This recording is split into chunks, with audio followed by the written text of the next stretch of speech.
Once upon a time, in a humble cottage on the edge of a vast, enchanted forest, there lived a woodcutter with his two children, Hansel and Gretel. Times were tough, and the family often went to bed hungry. One bitter winter, when the woodcutter's work was scarce, his wife, who was also the children's stepmother, convinced him that the only way they could survive was to abandon Hansel and Gretel in the forest. Unbeknownst to the parents, Hansel and Gretel had overheard their plan. That night, Hansel sneaked out and filled his pockets with shiny white pebbles from the riverbed. The next morning, as the family ventured into the forest, Hansel dropped the pebbles one by one, leaving a sparkling trail behind them. When their parents left them in a clearing with the promise of returning, Hansel and Gretel followed the trail of pebbles back home. The stepmother was furious when they returned, but Hansel and Gretel were determined to outsmart her again. The next day, their parents took them even deeper into the forest. Hansel and Gretel, hungry and lost, wandered through the forest, eventually discovering a gingerbread house with sugar-stained windows and a chocolate-tiled roof, despite the birds eating every last crumb. Hansel and Gretel, hungry and lost, found a gingerbread house in the forest, adorned with sugar windows and chocolate roof tiles.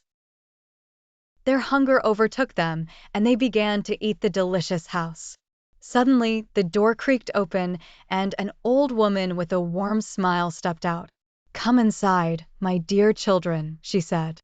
"I have more food for you."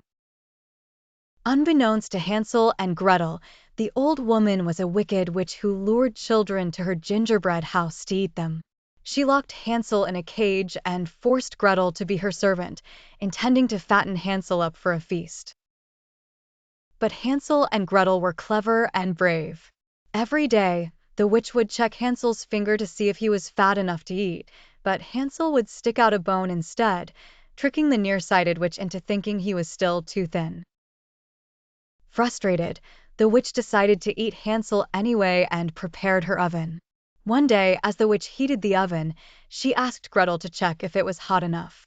Gretel, realizing this was her chance, pretended not to understand. "I don't know how to," she said. "Could you show me?" The witch, impatient and angry, leaned into the oven to demonstrate, and quick as a flash, Gretel pushed her inside and slammed the door shut. With the witch gone, Gretel freed Hansel from the cage. They explored the witch's house and discovered chests of gold and precious jewels. Filling their pockets, they set off to find their way home. The enchanted forest, now free from the witch's dark magic, seemed to guide them. After days of traveling, Hansel and Gretel finally found their way back to their father's cottage. Their stepmother had disappeared, and their father, who had been heartbroken since abandoning them, welcomed them back with tears of joy. The treasure they brought home ensured that they would never be hungry again. Hansel and Gretel's bravery and cleverness not only saved their lives, but also brought prosperity to their family. They grew up to be wise and kind, always helping those in need.